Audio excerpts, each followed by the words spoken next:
Hello everyone. Before we start, make sure to like and subscribe to the channel, and leave a comment with where you're from and what time you're watching. That way, YouTube will keep showing you stories just like this one. Now, let's begin. The cruise was supposed to be our fresh start.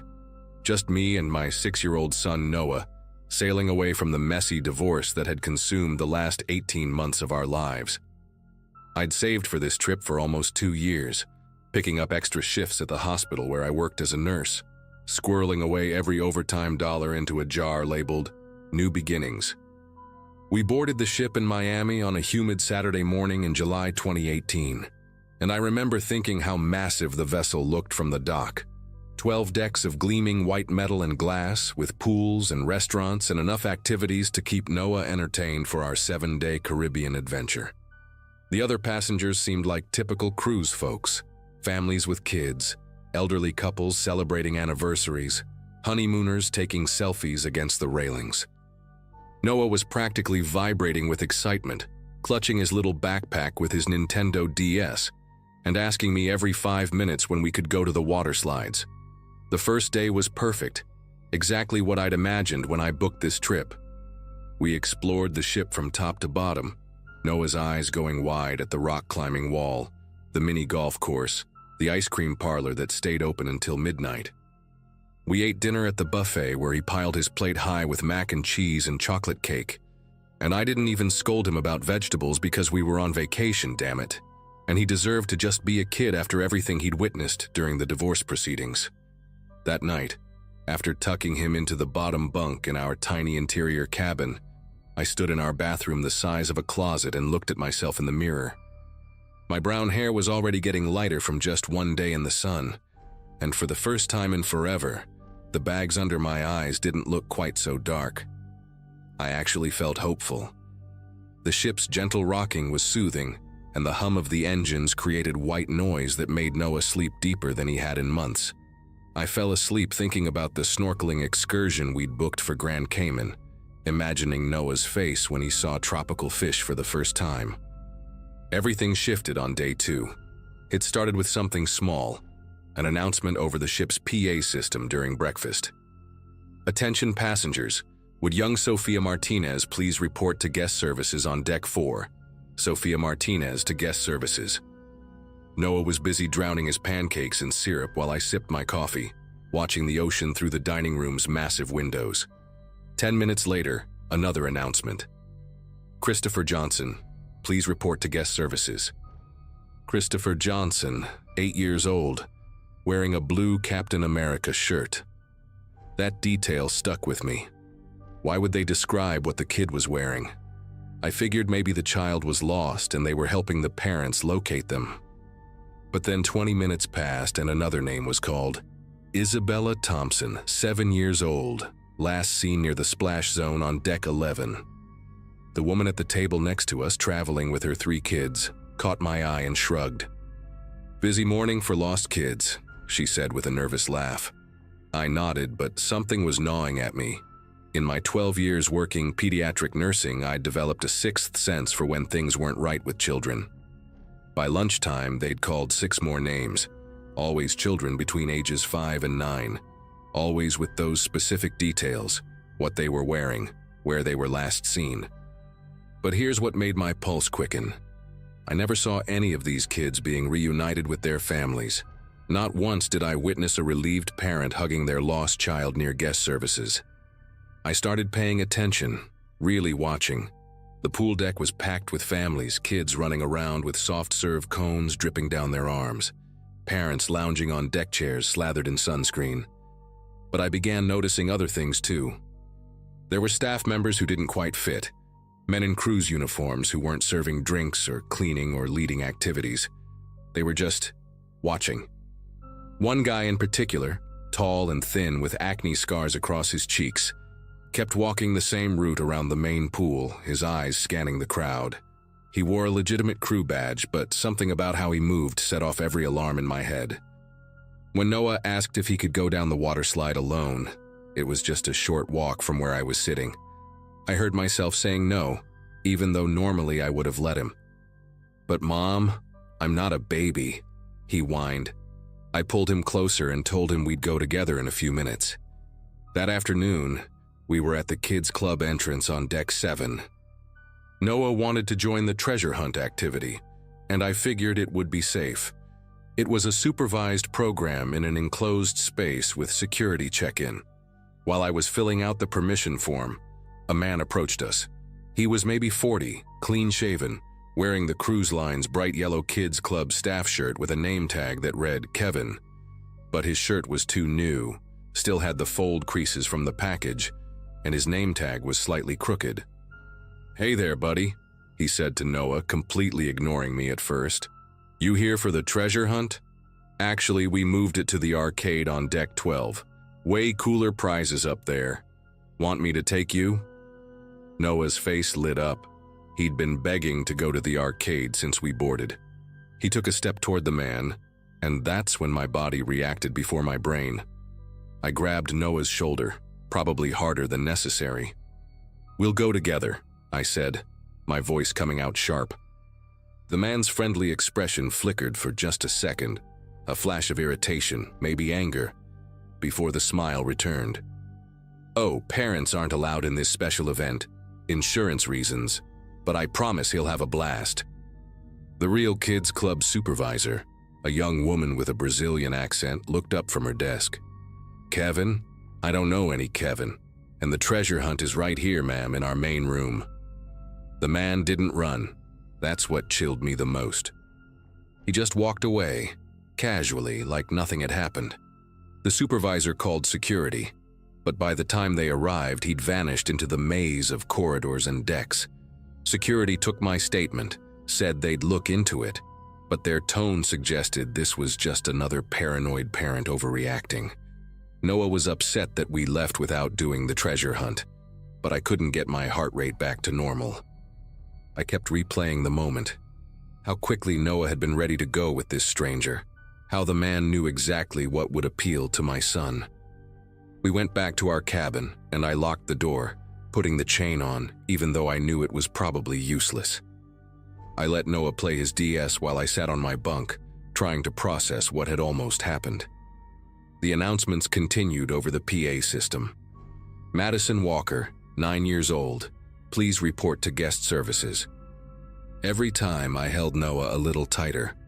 I started a list in my phone, writing down every name they called, the times, the descriptions. By dinner time, I had 14 names. 14 children whose names echoed through the ship's speakers, but who never seemed to materialize anywhere. That night I barely slept. Every creak of the ship, every footstep in the hallway outside made me sit up in the dark. Noah was out cold, but I kept checking on him, making sure he was still there in his bunk. Around 3 a.m. I heard voices in the corridor, hushed but urgent. I pressed my ear against the door and caught fragments. "Cozumel tomorrow. Easier at the port. The Mexican contact." Then footsteps moving away.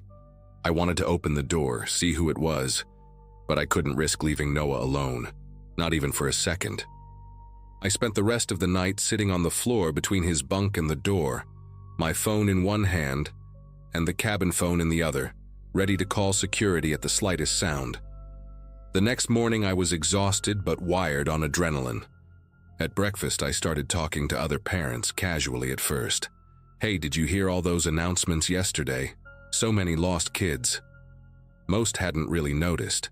They were on vacation, drinks flowing, kids in various programs. But one mother, a pediatrician from Dallas named Jennifer, had noticed. She pulled me aside near the omelet station. "My daughter's friend from the teen club said she saw security footage being reviewed yesterday. 3 kids who were called over the PA were seen leaving the ship at Nassau Port with adults who weren't their parents. The staff told her it was a custody dispute thing, but..." She glanced around nervously. "Those kids' families never reported them missing." I asked at guest services. I felt like the floor had dropped out from under me. These weren't just announcements. They were shopping lists. Someone was using the PA system to mark targets, maybe to signal accomplices. The more I thought about it, the more it made horrible sense. International waters meant murky jurisdiction. ports in developing countries where documentation might be lax, a ship with thousands of passengers where kids naturally wandered off from parents. It was a perfect hunting ground. Jennifer and I exchanged numbers, promised to watch each other's kids, but I knew that wasn't enough. We were heading to Cozumel that day. The words I'd heard in the hallway suddenly taking on new meaning. I made a decision. We weren't leaving the cabin. I told Noah I wasn't feeling well, and miracle of miracles, he didn't argue much. Maybe he sensed my fear. We stayed locked in that tiny room, eating room service, watching movies on my laptop. But the announcements continued. Timothy Brooks, 6 years old, blue swimsuit, last seen near the mini golf course. Each name felt like a countdown to something terrible. The breaking point came on day 4. We'd stayed holed up through the Cozumel port day, but Noah was getting restless, crying about missing everything fun. Against my better judgment, I agreed to take him to the breakfast buffet early when it would be less crowded. We were there at 6:30 a.m., the dining room mostly empty except for a few elderly early risers. Noah was eating cereal when I noticed him, the acne-scarred man from the pool deck, now wearing a server's uniform, standing by the juice station but not actually working. He was watching us. When our eyes met, he didn't look away. Instead, he smiled and started walking toward our table. I stood up so fast I knocked over my coffee cup. "Noah, we're leaving. Now." But when I turned, another man was behind us, younger, muscular, wearing a maintenance uniform. "Your son dropped this," he said, holding out a toy that wasn't Noah's. It was a distraction technique. I knew it instantly. The scarred man was now only 3 tables away. I grabbed Noah's hand and basically dragged him toward the nearest exit, but a third man appeared in the doorway. The fake Kevin from the kids' club. They were coordinating, boxing us in. That's when I did something I'm not proud of. I screamed.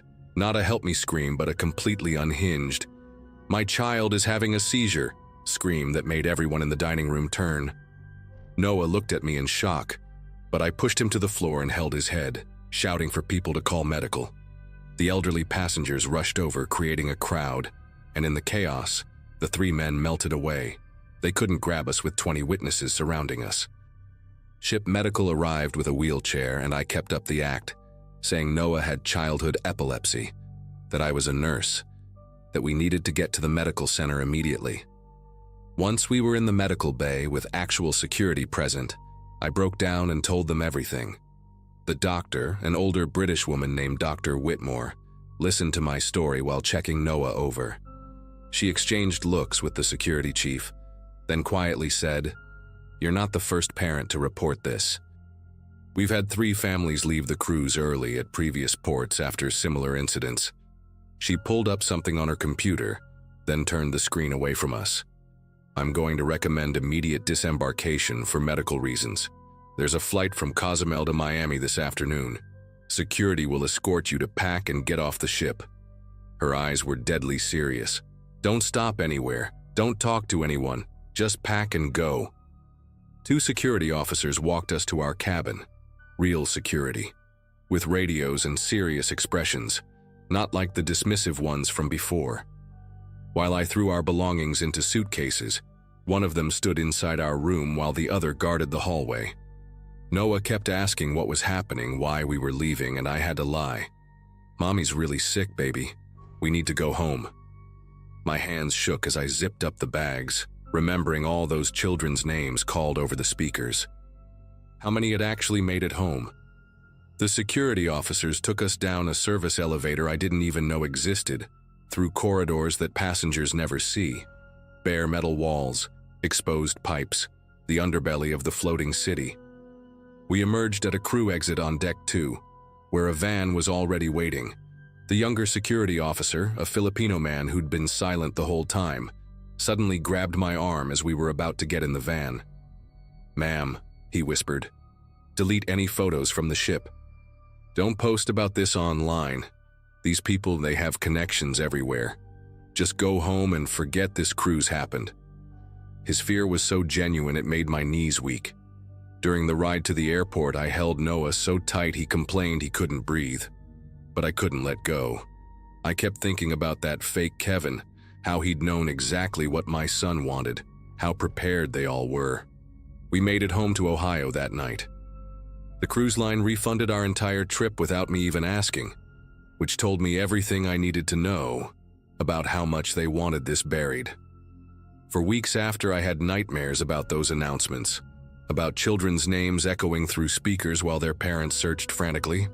I called the FBI, filed a report, but the agent who took my statement seemed unsurprised, tired even. "International waters," he said, like that explained everything. "We're aware of the situation. Thank you for your report." That was it. No follow-up, no investigation that I ever heard about. Jennifer, the pediatrician from Dallas, texted me once to say they'd made it home safely too. Then her number was disconnected. I never found out what happened to the children whose names were called. Sometimes I Google them. Sophia Martinez missing. Christopher Johnson disappeared. But nothing ever comes up. It's like they never existed. Noah doesn't remember much about the cruise now, thank God. He just knows we came home early because Mom got sick. But I remember everything. The way those men moved through the ship like they belonged there. The casual efficiency of their hunting. The perfect cover of thousands of distracted tourists. Sometimes, when I'm at a crowded mall or amusement park and hear a child's name called over the loudspeaker, my whole body goes cold, and I find myself scanning the crowd, looking for men who are watching too closely, smiling too widely, wearing uniforms that don't quite fit.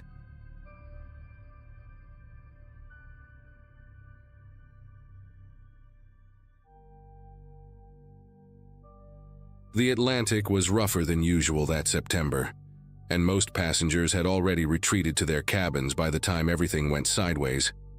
I'd been on the ship for 3 days, one of those mid-sized vessels that runs the New York to Southampton route. Nothing glamorous but comfortable enough. My cabin was on the 7th floor, just a small room with a porthole that stayed fogged up from the temperature difference between the ocean air and the ship's heating system. After 8 years with Boston PD and another 2 running my own security consulting firm, I'd gotten pretty good at reading people, noticing patterns that didn't belong. My sister had practically forced this trip on me after my divorce papers came through, told me 7 days at sea would help me reset, stop obsessing over surveillance footage and threat assessments for corporate clients who paid too much for peace of mind. She wasn't wrong. The first couple days had been exactly the kind of mindless relaxation I needed. Mediocre food at the buffet, a comedy show that made me laugh exactly once, and long hours sitting on the deck watching the horizon bob up and down. Everything changed on night 3, right around 11:30 in the main lounge. I'd been sitting at the bar with a glass of bourbon, watching the bartender, a Romanian kid named Anton who couldn't have been older than 25, juggle drink orders from increasingly drunk passengers. That's when the shouting started near the casino entrance. 2 men, both in their 40s, expensive clothing but wearing it wrong, like they'd bought it specifically for this trip. The bigger one had shoulders that stretched his navy blazer to its limits, and when he shoved the smaller guy, it wasn't just anger. It was calculated, theatrical even. The smaller man crashed into a table where 4 women were playing cards, sending chips and drinks flying everywhere. Then I noticed something that made every instinct from my police days light up. 3 other men, scattered throughout the lounge, all stood up at exactly the same moment. They weren't rushing to help or gawking like everyone else. They were moving with purpose, converging on the scene like they'd rehearsed it. The next 60 seconds turned the lounge into complete chaos. While everyone was focused on the 2 men fighting, the 3 others who'd stood up pulled out knives. Not kitchen knives or pocket knives, but ceramic blades, the kind that don't set off metal detectors. One of them, a wiry guy with a shaved head and a scar that ran from his left ear to his jaw, went straight for the purses and jewelry the card-playing women had left on their table.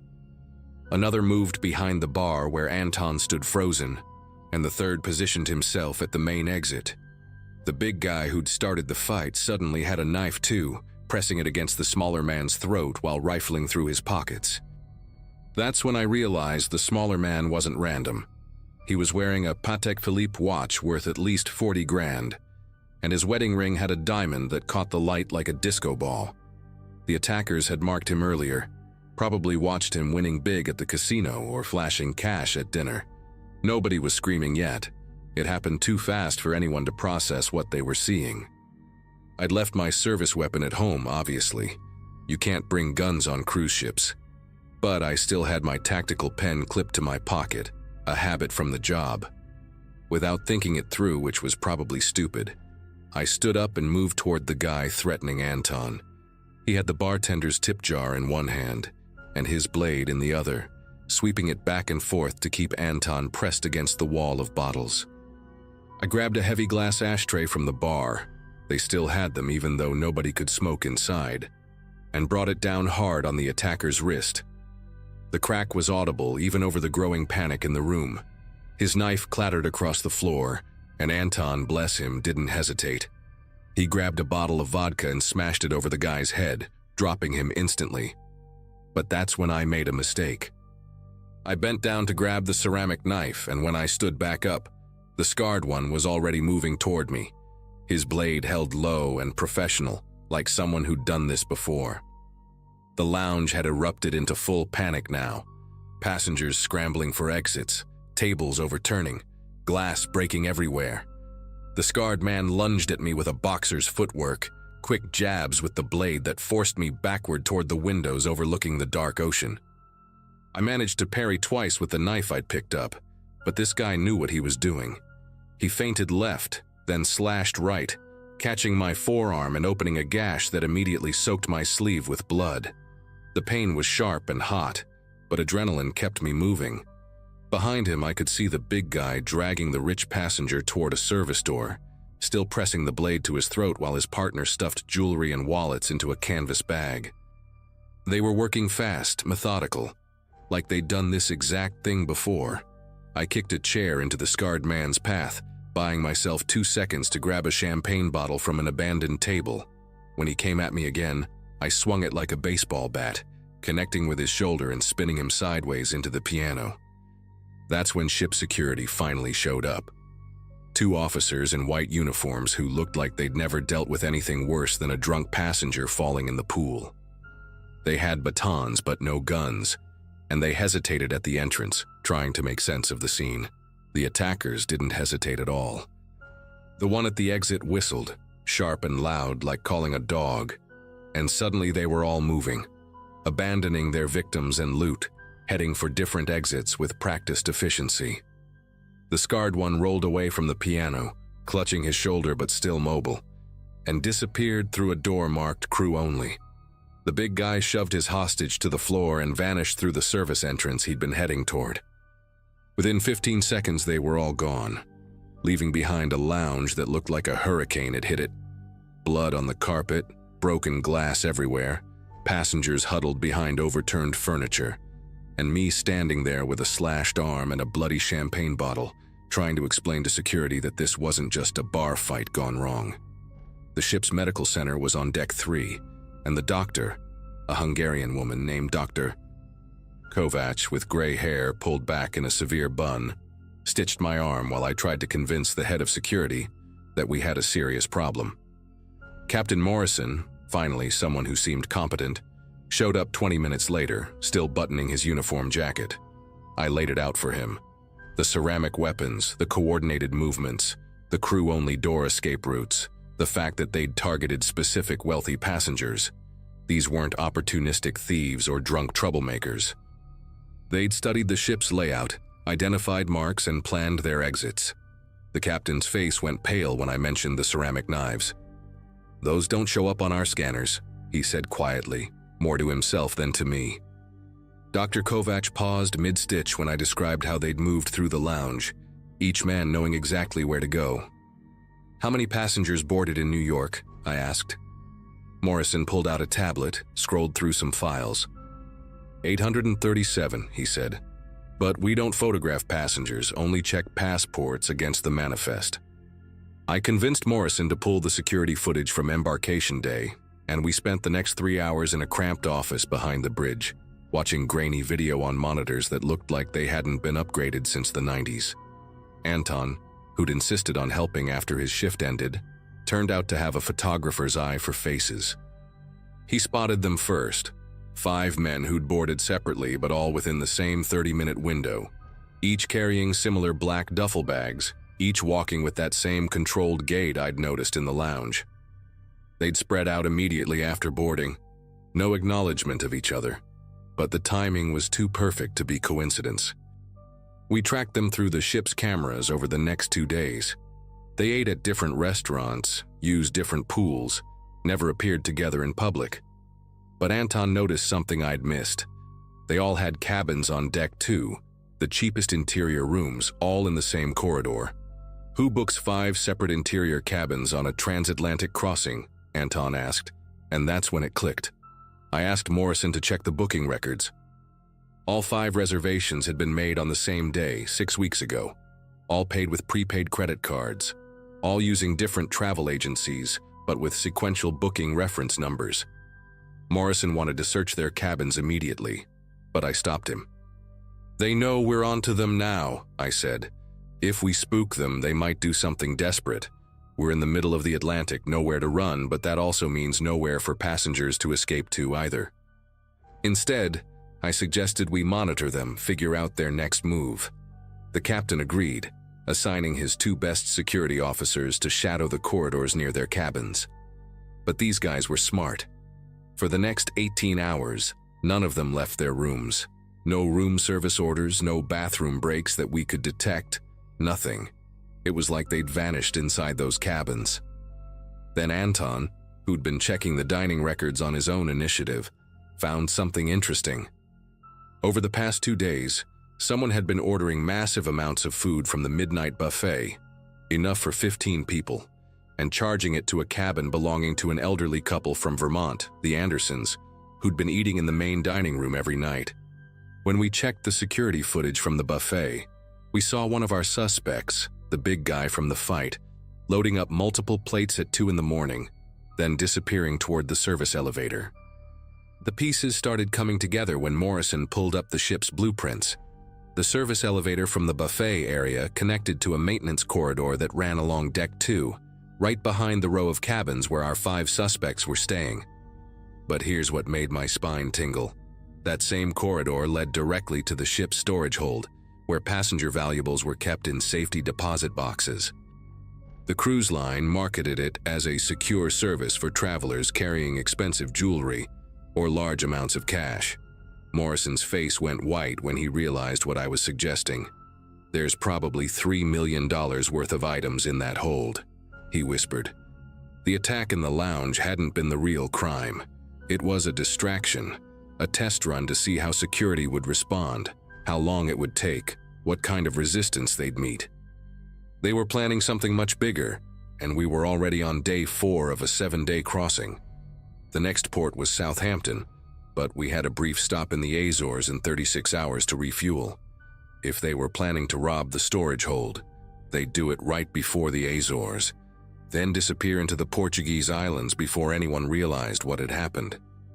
We had less than 36 hours to stop them, and Morrison was already talking about alerting the Coast Guard, requesting a military escort, all the official procedures that would take too long and probably alert our suspects that we were onto them. I proposed something different. "Let them think they're invisible," I said, "but we set a trap." The plan was risky but simple. We'd move all the real valuables out of the storage hold that night, replace them with fake jewelry and empty boxes, then wait for them to make their move. Morrison hesitated. The liability issues alone could end his career, but he knew we didn't have many options. That night, while most passengers were at the captain's formal dinner, Morrison, Anton, 2 trusted security officers, and I quietly emptied the storage hold. We packed everything into the captain's personal safe and 3 secured crew lockers, photographing each item for insurance purposes. Anton had a cousin who worked in the ship's theater, and we borrowed costume jewelry, spray-painted rocks to look like gold bars, even filled some boxes with poker chips from the casino. By 4 in the morning, the storage hold looked exactly the same, but contained nothing worth more than a few $100s. The waiting was the worst part. 28 hours passed with no movement from their cabins. I started to doubt myself, wondering if maybe I'd misread the whole situation. Then, at exactly 3:15 a.m. on our last night before the Azores, the ship's fire alarm went off in the kitchen, a grease fire that required all available crew to respond. Except I'd been watching the kitchen cameras, and there was no fire. Someone had triggered the alarm manually. Morrison and I stayed hidden in a maintenance closet near the storage hold, while chaos erupted above us. Through the door's vent, we heard footsteps, multiple sets, moving fast, but quiet. They had a key card that shouldn't have existed, opening the hold like they owned the place. We waited until all 5 were inside. Then Morrison hit the emergency lockdown he'd rigged earlier. The magnetic locks engaged with a solid thunk, trapping them inside with their worthless haul. When security opened the door 20 minutes later, the 5 men were standing among scattered costume jewelry and spray-painted rocks, their canvas bags half filled with fake gold bars. The scarred one actually laughed when he realized what had happened, shaking his head like he appreciated the play. Portuguese police were waiting when we docked in the Azores 6 hours later, and the FBI met us in Southampton with a warrant for the whole crew. Turns out these guys were part of a Romanian crime ring that had hit 3 other cruise lines in the past 2 years. Always with the same method: board with fake identities, create a distraction, then clean out the ship's valuables before vanishing at port. The FBI agent told me they'd stolen over $12 million total, always picking transatlantic routes where security was lighter and passengers carried more cash and jewelry. The ceramic knives were custom-made in Prague, designed specifically to beat ship security. What really got me was finding out about the inside help. A crew member in reservations had been feeding them information about wealthy passengers and cabin assignments for a cut of the profits.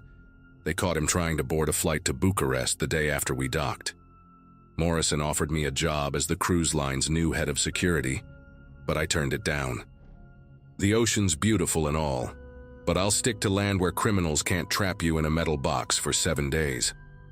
Anton ended up testifying at the trial and used the reward money to open his own bar in Boston. He named it the Ceramic Knife, which I told him was terrible marketing, but he didn't care. Sometimes I stop by for a drink and we talk about that night, how close those guys came to pulling off the perfect heist. My arm healed up fine, just left a thin white scar that aches when it rains. Every time I see a cruise ship advertisement now, I wonder how many people realize they're basically volunteering to be locked in a floating city with complete strangers, hoping everyone's exactly who they claim to be.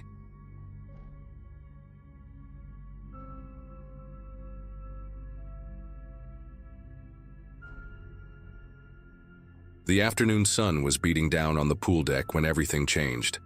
I was 38 then, managing a hardware store in Phoenix, and we'd saved for 2 years to take this cruise. Me, my wife Lisa, our teenage daughter Madison, and my dad Walter. He'd just turned 65 and retired from his job at the post office after 40 years.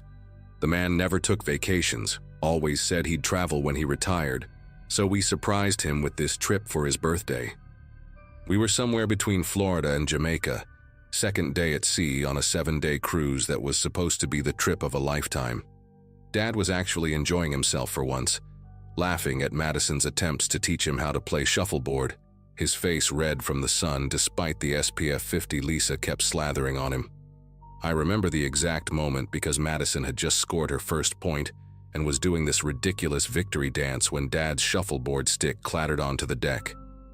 His right hand was clutching his chest, fingers digging into his Hawaiian shirt, the ridiculous one with the parrots that Madison had bought him specifically for this trip. His face went from sunburn red to this awful grayish color in seconds. He tried to say something, but all that came out was this strangled gasp before his knees buckled. I caught him before he hit the deck, and his weight nearly took me down with him. His eyes were wide, terrified, and he kept grabbing at his chest like he was trying to tear something out. Lisa started screaming for help, while Madison stood there frozen, still holding her shuffleboard stick like she didn't understand what was happening. A crew member in a white uniform appeared within maybe 30 seconds, felt like hours, and immediately called for medical on his radio. They brought a wheelchair, But Dad couldn't even sit up properly. He kept slumping forward, his breathing coming in these horrible wheezes. We ended up carrying him, me under his arms, the crew member taking his legs, while Lisa ran ahead, clearing the path through the crowds of sunbathers who were all staring now.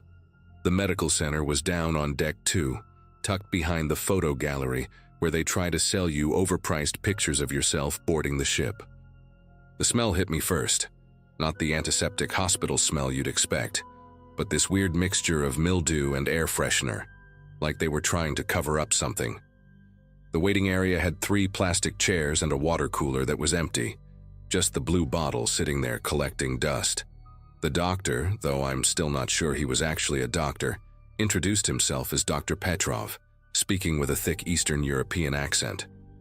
He was maybe 28, 30 at most, with acne scars on his cheeks and medical scrubs that looked like they'd been washed too many times, all faded and thin. The nurse with him, a woman named Carla from the Philippines, at least seemed to know what she was doing. She got Dad onto the examination table, which was really just a padded bench bolted to the wall, and started checking his vitals. Dr. Petrov listened to Dad's chest with a stethoscope that looked older than me, then turned to us with this expression that made my stomach clench. "Is probable cardiac event," he said, like he was telling us Dad had a cold. "We give aspirin, monitor. Next port is 10, maybe 12 hours. He's stable enough." But Dad didn't look stable. His lips had this bluish tinge, and he kept clutching at his chest, tears streaming down his face from the pain. Lisa lost it then, and I'd never seen my wife like that in 16 years of marriage. She grabbed Dr. Petrov by his faded scrubs, actually grabbed him, and started shouting about helicopters, about calling the Coast Guard, about doing something real instead of just watching her father-in-law die. The doctor just stood there, blinking rapidly, while Carla gently pried Lisa's hands away.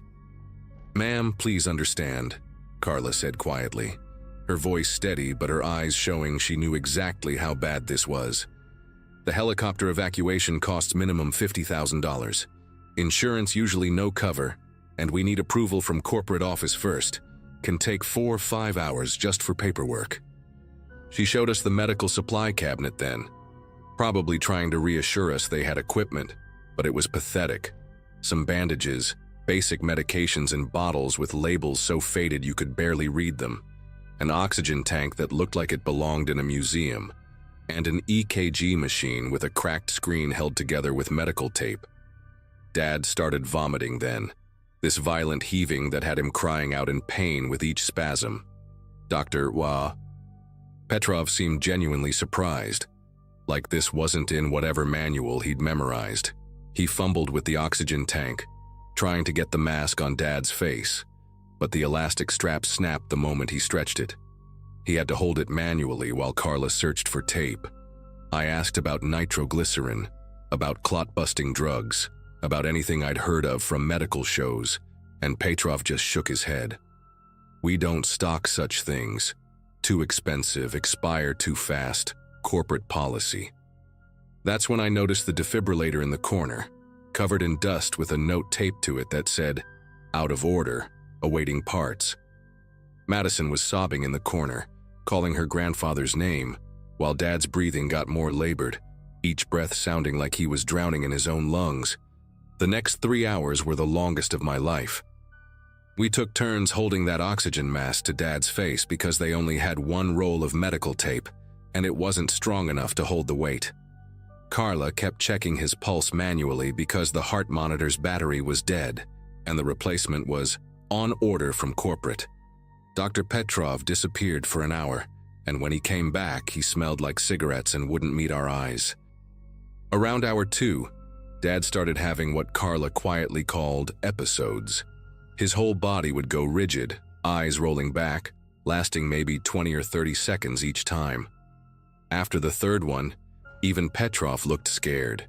He finally admitted he'd only been working cruise ships for 3 months, that he'd been a general practitioner in Romania for just 2 years before this, mostly dealing with colds and stomach bugs. The cruise line had hired him because he'd work for a third of what American doctors wanted. I'll never forget the conversation with the cruise director who showed up around hour 4. Gregory something or other, this spray-tanned guy in his 40s with veneers so white they hurt to look at, wearing a uniform with more fake gold than a costume shop. He walked in while Dad was mid-episode, waited for it to pass like it was just an inconvenience, then launched into this rehearsed speech about liability and international maritime law. "Your father signed a waiver when he boarded," he said, pulling out his phone to show me the terms and conditions nobody ever reads. Section 47B clearly states that medical facilities are limited and guests travel at their own risk. When Lisa started crying harder, he offered us a 20% discount on our next cruise and free drink packages for the rest of this trip. I wanted to throw him through the porthole, but I couldn't leave Dad's side. His skin had gone from gray to almost translucent, and I could see the veins in his temples pulsing irregularly, sometimes racing, sometimes barely moving at all. By hour 6, other passengers had started gathering outside the medical center. Word had gotten around the ship, and people were recording with their phones through the small window in the door. Some woman from Kansas City actually knocked and asked if we could keep it down because they were trying to enjoy the comedy show next door. That's when I snapped. I stormed out into the hallway and told everyone exactly what was happening, how the defibrillator was broken, how they wouldn't call for evacuation, how the doctor admitted he wasn't qualified, everything. People started posting it on social media immediately. Within an hour, Gregory was back, this time with the captain, a Norwegian man named Eriksson who at least had the decency to look uncomfortable. They offered to call for evacuation now, but only if we signed papers absolving the cruise line of all responsibility, and agreed to pay all costs up front. They had a credit card machine right there, ready to charge us the $50,000 deposit. Madison was the one who thought of calling the news.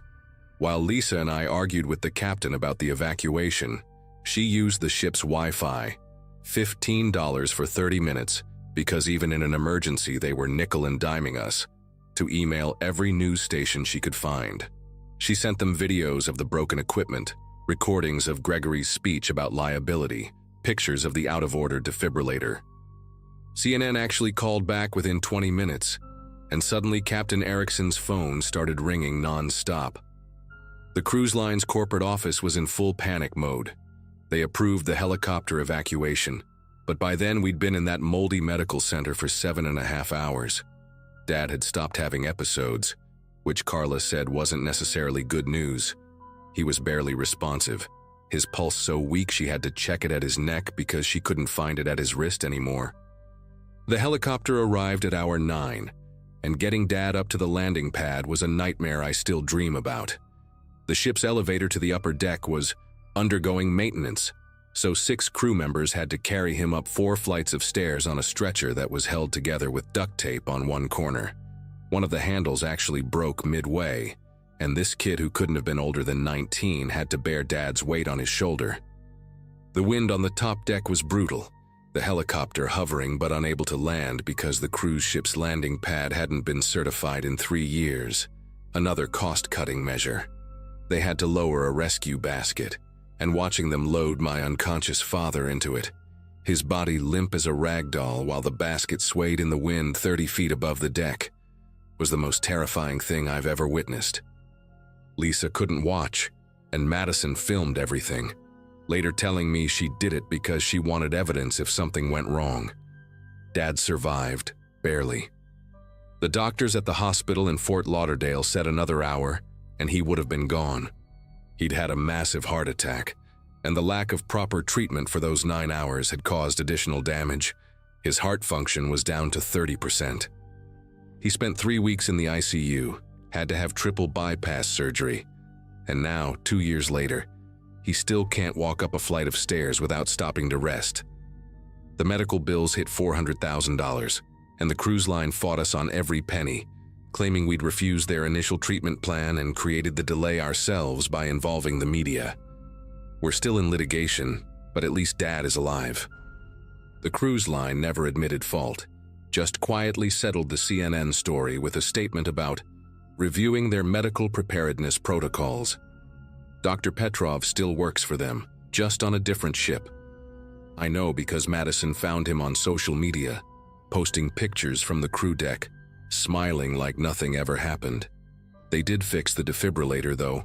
That made it into their press release about their commitment to passenger safety.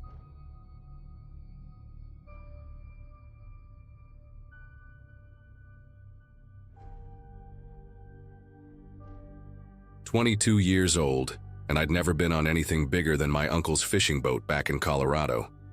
But there I was, standing on deck 7 of this massive ship, watching the Mexican coastline fade into darkness, while 4,000 other passengers partied around me.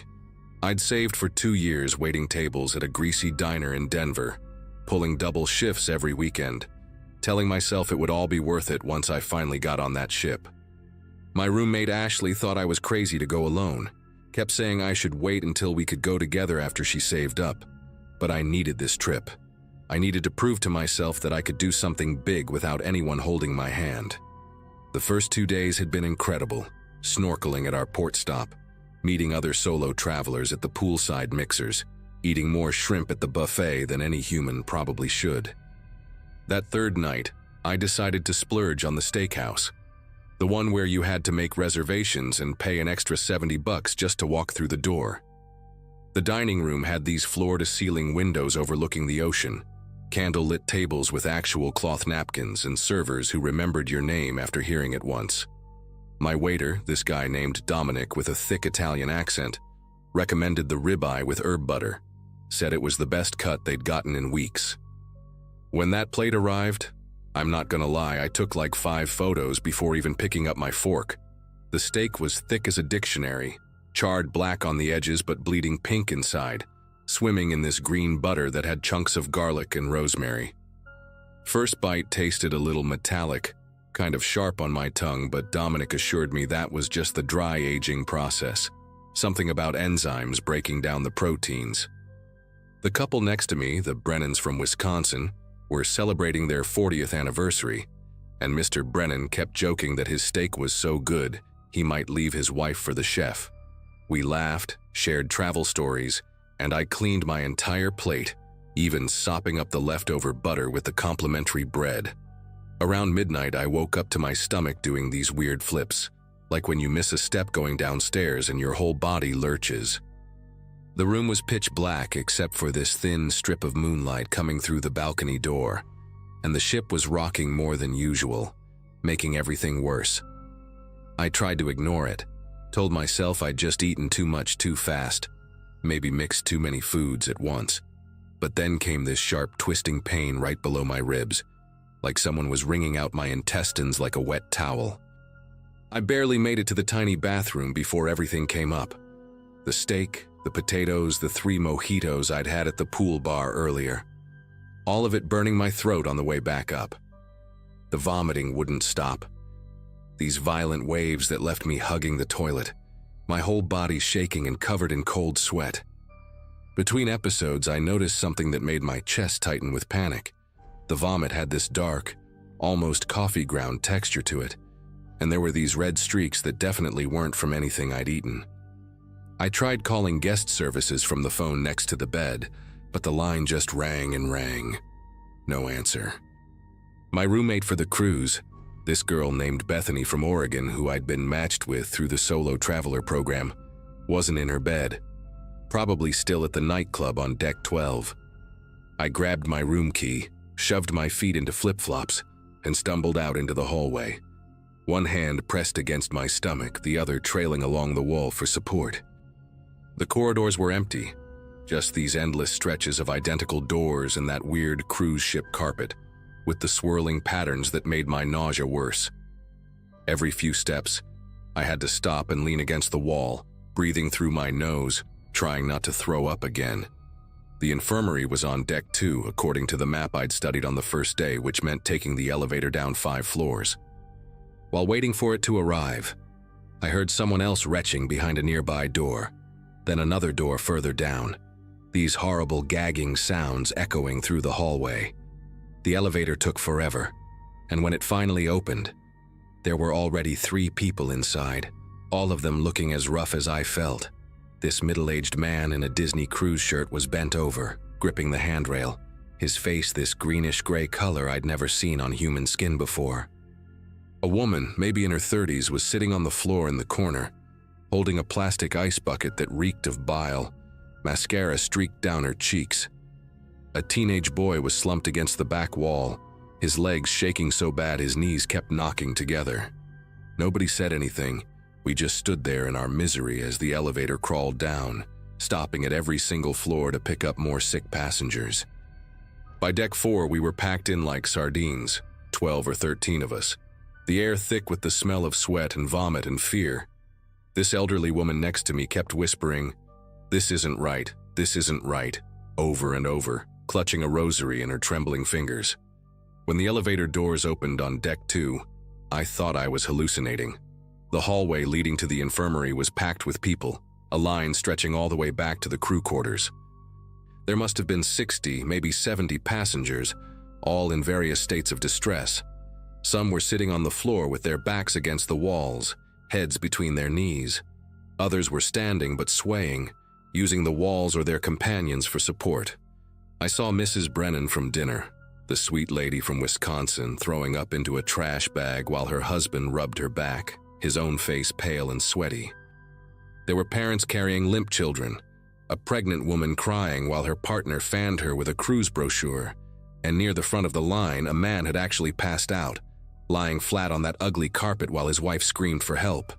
The smell hit me like a physical force, human waste, vomit, and underneath it all, this metallic scent that reminded me of the steak from dinner, making my stomach clench all over again. I took my place at the end of the line, sliding down the wall until I was sitting on the floor, my knees pulled up to my chest. The woman next to me, still wearing her evening dress from whatever fancy event she'd attended, told me she'd been waiting for 2 hours already. 2 hours.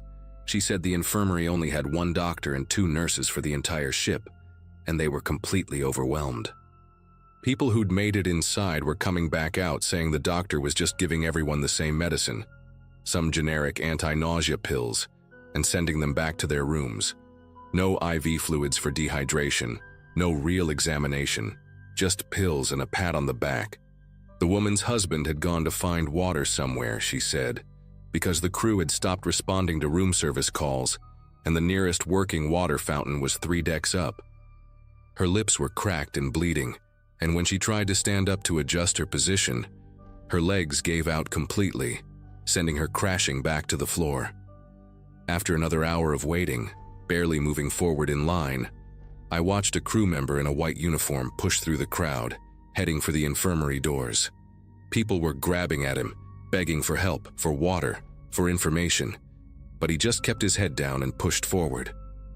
When he reached the doors, I heard him speaking rapidly into his radio, in what sounded like Filipino, and I caught a few words in English: containment, corporate, and media blackout. The doors opened just long enough for him to slip inside, and in that brief moment, I glimpsed the chaos within, gurneys lining the walls with people hooked up to IVs, a nurse running between patients, and the doctor, this exhausted-looking Indian man, arguing with someone in a suit who was definitely not medical staff. The suit was waving papers around, pointing at the sick passengers, shaking his head violently. Then the doors closed again, and we were left in the hallway with our suffering, the line not moving at all anymore. My dehydration was getting dangerous. I could feel it in the way my vision kept going dark at the edges, how my tongue felt like sandpaper against the roof of my mouth. The woman in the evening dress had stopped responding when people talked to her, just staring at the ceiling with glassy eyes. I knew I needed fluids desperately, but when I tried to stand up to go search for water, the hallway tilted sideways and I crashed into the wall, my legs like jelly. That's when this crew member, a young Filipino guy who couldn't have been older than 19, knelt down next to me.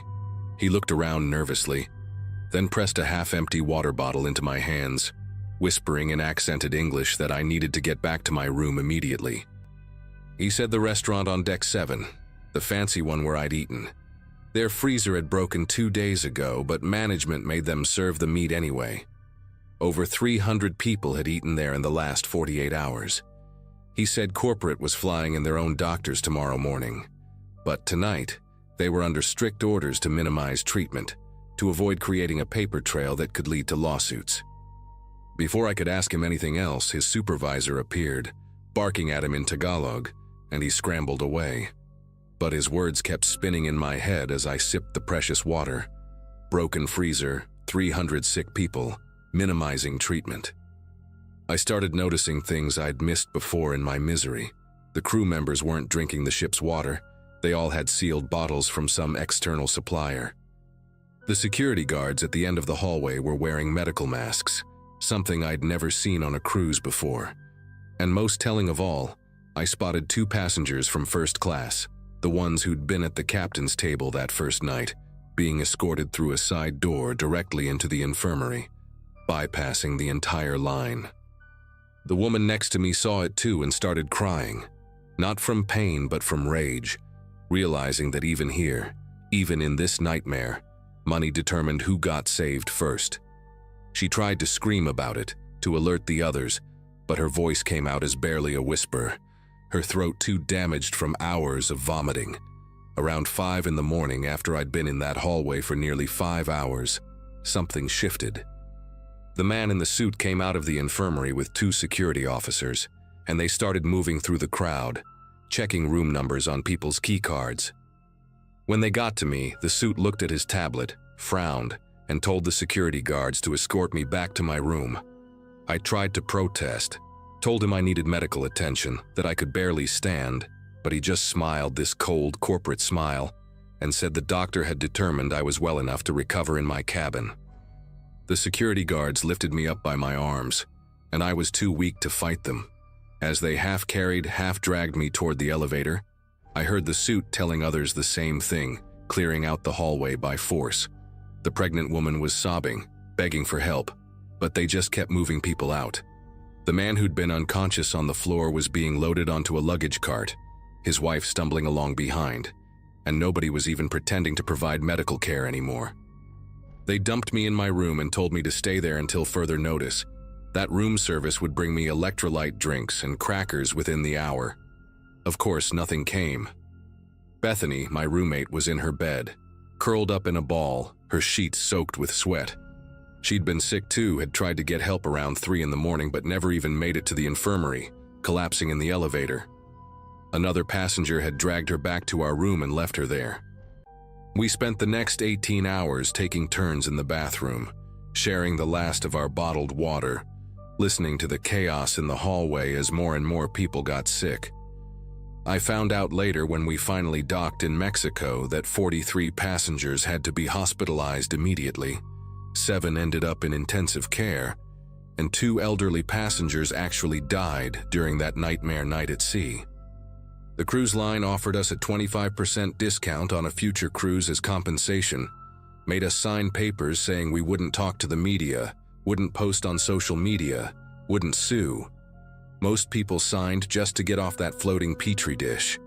I didn't sign anything, which is why I can tell you this story now, why I'm naming the cruise line Royal Atlantic Ventures, ship designation Paradise Queen, sailing out of Galveston on March 15, 2022.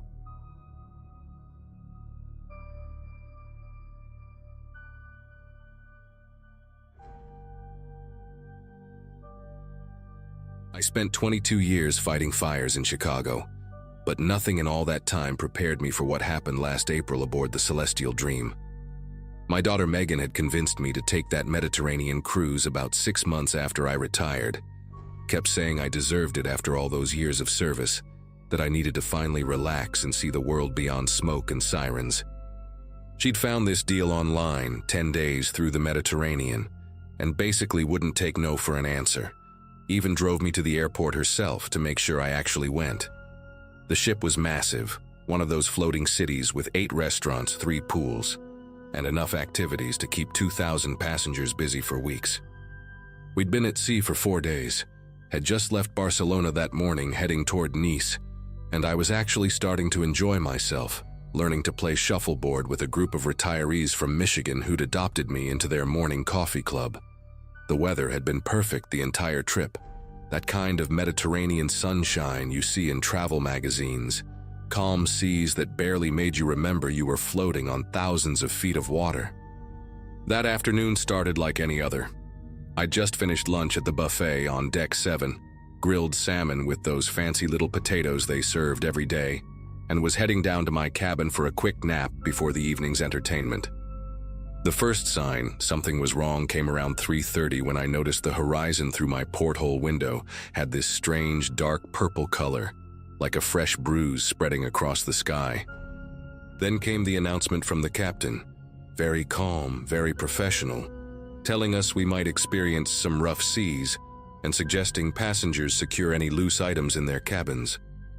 I remember thinking it was odd how the crew members I passed in the hallway were moving with this urgent efficiency, not quite running, but definitely not strolling, their faces tight with something I recognized from my firefighting days, that controlled concern professionals get when they know something civilians don't yet understand. Within 20 minutes, the ship started this slow, unnatural rocking that made my coffee mug slide across the desk in my cabin. I went out to the balcony, and what I saw made every instinct from 2 decades of emergency response kick in. Waves that looked like moving buildings, white foam spraying up higher than our deck, and that purple sky had turned into something biblical, clouds so black and low you could almost touch them. Other passengers were still walking around, some taking photos, completely oblivious to what was coming. But I started gathering my important stuff, passport, wallet, medications, and put them in a waterproof bag I always travel with, old habits from the job. I tried calling Megan, but the satellite connection was already getting spotty. Managed to send her a quick text saying we hit rough weather, but everything was fine. Didn't want to worry her. By 4 o'clock, they'd closed all the outdoor decks and the captain came back on. This time his voice had lost that casual tone, telling everyone to return to their cabins immediately and wait for further instructions. I couldn't stay in my cabin though, not with what I was seeing through that porthole. Waves that would disappear the entire view, then drop away to show nothing but angry gray water in every direction. I made my way up to Deck 5 where the main dining hall was, figuring if things went bad, I wanted to be somewhere with multiple exits, not trapped in a metal box 7 floors down. The dining hall was this massive space with floor-to-ceiling windows, crystal chandeliers. Must have had seating for 500 people easy, and right now it had maybe 30 confused passengers sitting at tables, trying to eat dinner while plates slid around despite the staff's attempts to steady them. That's when the first big wave hit. Not just rough seas anymore, but something that made the entire ship lurch sideways so hard that a grand piano on the stage broke free from its restraints and slid across the floor like it weighed nothing, crashing into the wall with a sound I'll never forget. Everything changed in seconds. Tables flipped, glass shattered everywhere, and people went tumbling across the floor mixed with food, broken dishes, and furniture that had become deadly projectiles. An elderly woman near me got thrown from her chair and slid 15 feet before hitting a pillar, her husband crawling after her while the ship tilted at an angle that shouldn't have been possible. The emergency alarm started blaring, this piercing electronic shriek that mixed with human screams and the sound of everything that wasn't bolted down, crashing from one side of the room to the other. I managed to grab onto a support column, helped pull a young couple behind it just as another wave hit from the opposite side. And this time I heard something structural give way, a deep groaning of metal that you feel in your bones more than hear. The lights flickered and went to emergency power, casting everything in this sick yellow glow, and through the windows all you could see was water, not sky and horizon like normal, just solid walls of black water rushing past like we were underwater.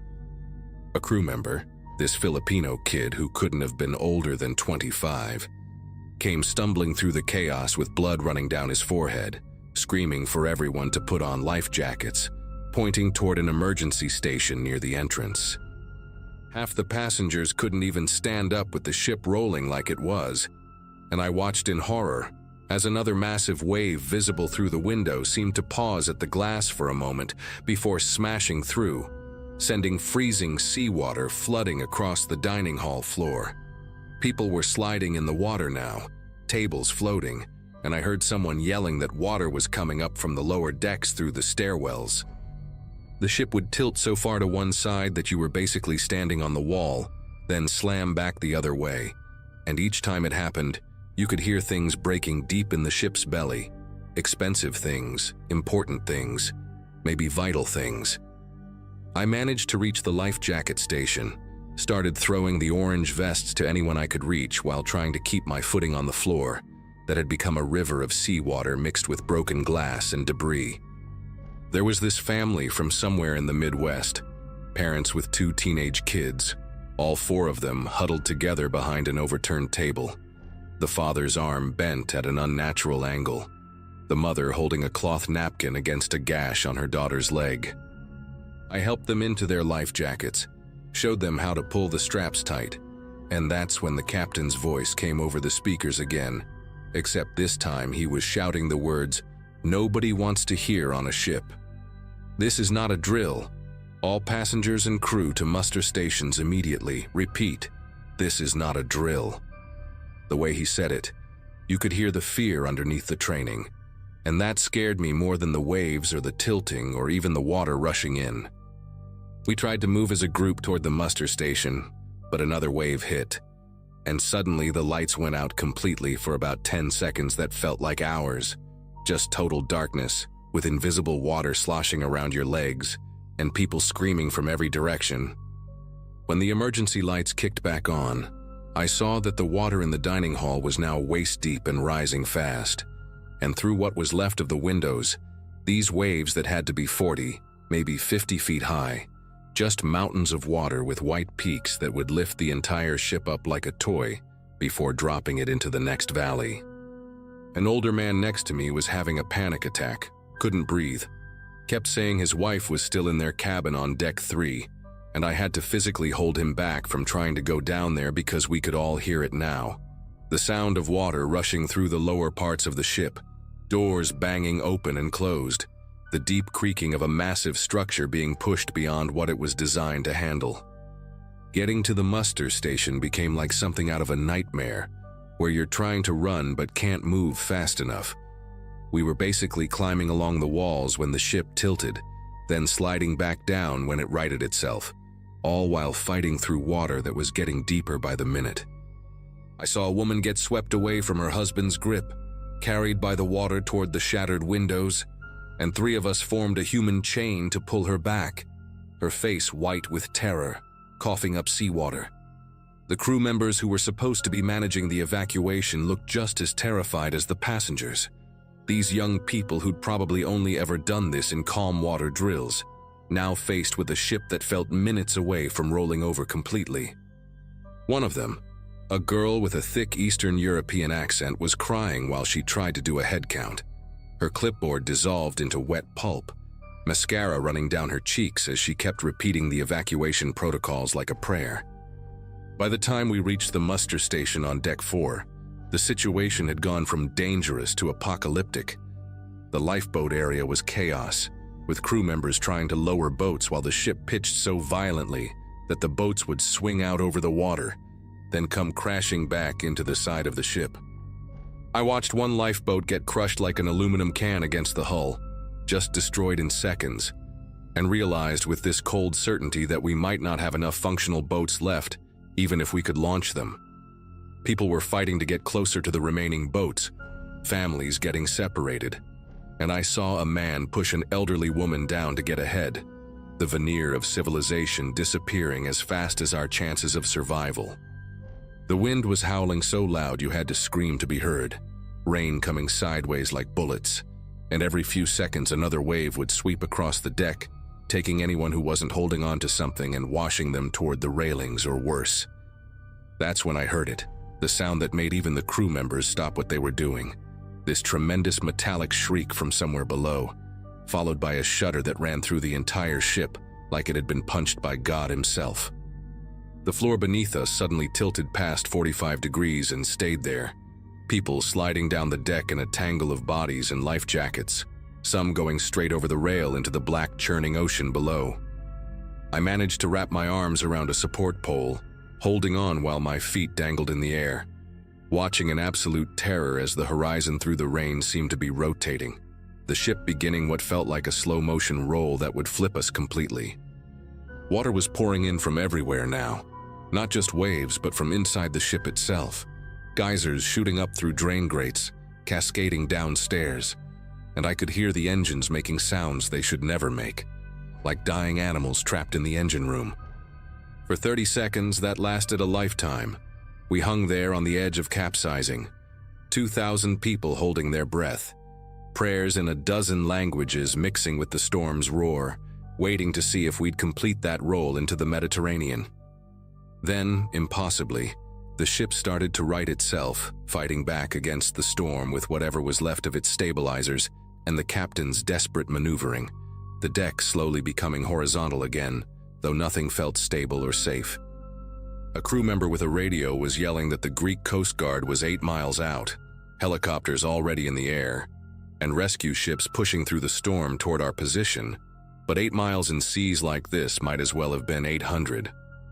We spent the next 3 hours in pure survival mode, helping injured passengers, forming human barriers to keep people from getting washed overboard, bailing water with anything we could find while the ship limped along, lower in the water with each passing hour but somehow still floating.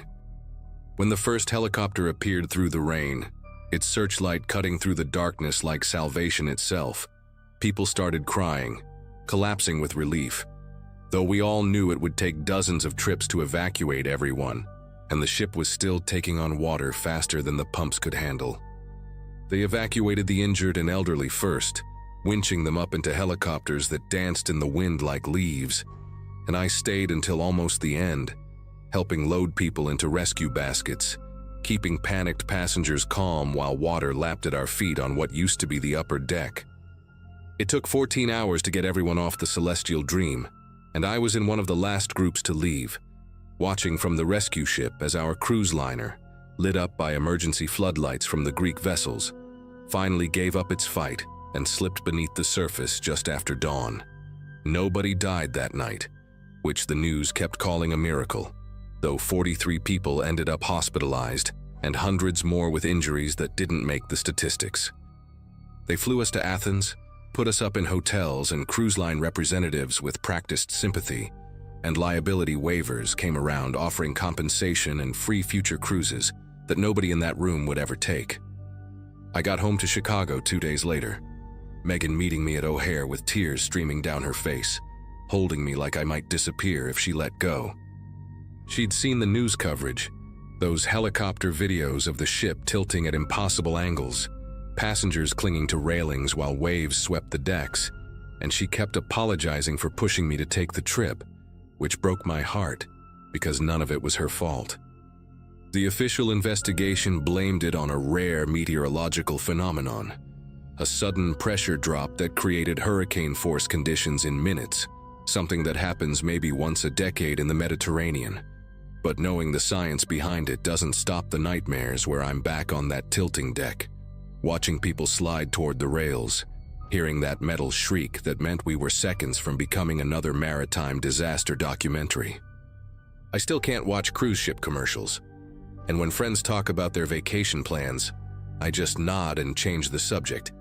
Because how do you explain that 22 years of running into burning buildings didn't scare you half as much as one afternoon when nature decided to remind 2,000 tourists that the ocean doesn't care about your shuffleboard schedule or dinner reservations?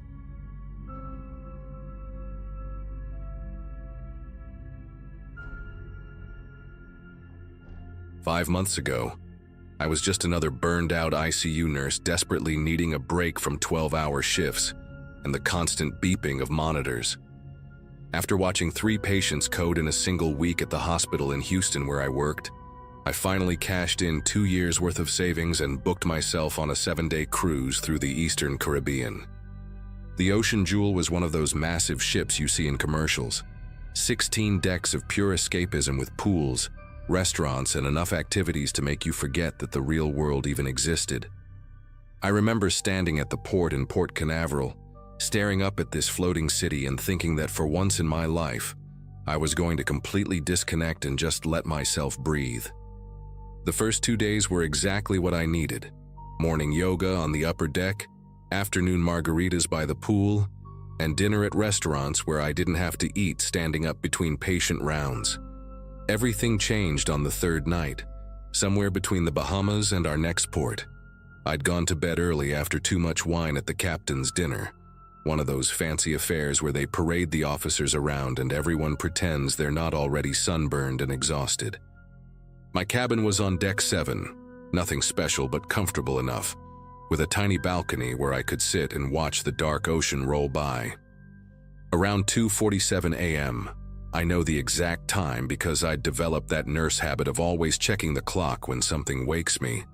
I heard what sounded like someone running full speed down the corridor outside my door. Then came the screaming, not just one voice but several, the kind of raw, terrified sounds that make your whole body go rigid. In the ICU, you learn to differentiate between types of screams, and these weren't drunk party guests having too much fun. These were people in genuine distress, and before I could even think about it, my feet were on the floor and I was pulling on the jeans I'd thrown over the chair. The corridor was chaos when I cracked open my door. 3 cabins down, a middle-aged couple stood in their doorway, the woman clutching a torn nightgown to her chest while her husband had blood running from a gash above his eyebrow. Their cabin door hung at an odd angle, the lock mechanism completely destroyed like someone had taken a crowbar to it. Further down, I could see at least 2 more cabin doors standing wide open, and there was this weird chemical smell in the air, sharp and medicinal, that reminded me of the chloroform we'd studied in nursing school but haven't used in decades.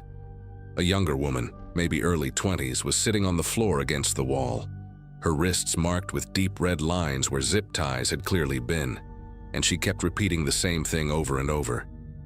They had master keys. They had master keys. The emergency lighting had kicked on, casting these harsh shadows that made everything look even more nightmarish than it already was. What really made my gut twist was seeing the crew members who responded. 2 security officers showed up after what felt like forever, but was probably only 4 or 5 minutes, and instead of immediately calling for backup or starting to document the scene, they began ushering people back into their cabins, almost aggressively insistent that everyone needed to return to their rooms for their own safety. One of them, a tall guy with a Baltic accent and a name tag that read Dimitri, kept telling us there had been a minor disturbance and that everything was under control.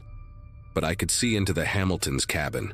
I'd met them at the pool bar the day before, a retired couple from Arizona celebrating their 40th anniversary, and their entire room had been ransacked. The safe had been pried open, clothes were everywhere, and Mrs. Hamilton was sitting on the bed with her hands still bound behind her back with those white zip ties that left deep marks in her skin. The security officer actually tried to block my view when he saw me looking, physically stepping between me and their doorway while insisting I needed to go back to my cabin immediately. Against every instinct screaming at me to help, I let them push me back toward my room, but not before I caught sight of something that made everything click into place. Near the emergency exit at the end of the corridor, there was a maintenance cart, one of those gray rolling things the housekeeping staff use, except this one had what looked like electronic equipment piled on top, the kind of signal jammers I'd seen demonstrated at a hospital security conference about protecting patient data. The cart was partially covered with a standard cleaning tarp, but I could see the corner of what was definitely a commercial-grade lock-picking gun, the expensive type that can open most hotel-style card readers in seconds. When Dimitri noticed me staring, he actually grabbed my upper arm, not hard enough to bruise but firm enough to make his point, and walked me back to my cabin personally.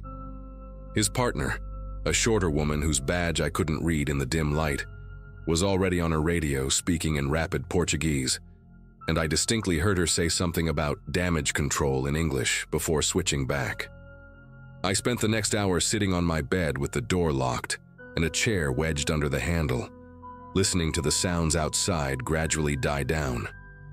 My phone had no signal, which wasn't unusual in the middle of the ocean, but the ship's Wi-Fi was mysteriously undergoing maintenance when I tried to connect.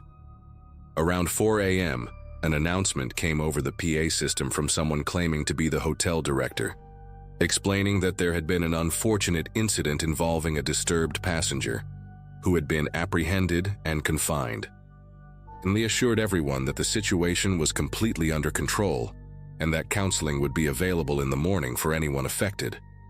But here's what that announcement didn't explain: why I could hear at least 5 different cabins reporting thefts when I pressed my ear to the door, or why the couple from cabin 7043 was describing 3 attackers, not 1. It definitely didn't explain why I heard that same security officer, Dimitri, telling someone on his radio to make sure the service elevator cameras stay off until we're done cleaning up. The next morning, the main dining hall was eerily normal, like someone had hit a reset button on the entire ship. Waiters smiled and poured coffee. The breakfast buffet gleamed under warming lights, and that same cheerful cruise director who'd been leading poolside games was making announcements about the day's activities in St. Thomas. But at least a third of the tables were empty, and those of us who did show up kept exchanging these knowing looks, like survivors of something we weren't supposed to talk about. I found the Hamiltons sitting in a corner booth, Mrs. Hamilton wearing long sleeves despite the warming morning sun, probably to hide the marks on her wrists. When I approached them, Mr. Hamilton immediately tensed up, but his wife grabbed his hand and nodded for me to sit. She leaned in close and whispered that they'd lost everything: passports, cash, her grandmother's wedding ring, about $12,000 worth of jewelry they'd brought for their anniversary. The security team had taken their statement at 5 a.m., she said, making air quotes with her fingers, and told them they'd be compensated through insurance if they signed some papers and agreed not to discuss the incident with other passengers to prevent panic. That's when things got really interesting.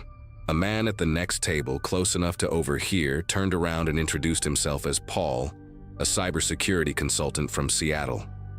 He pulled out his phone and showed me something he'd managed to capture before the ship's Wi-Fi went down.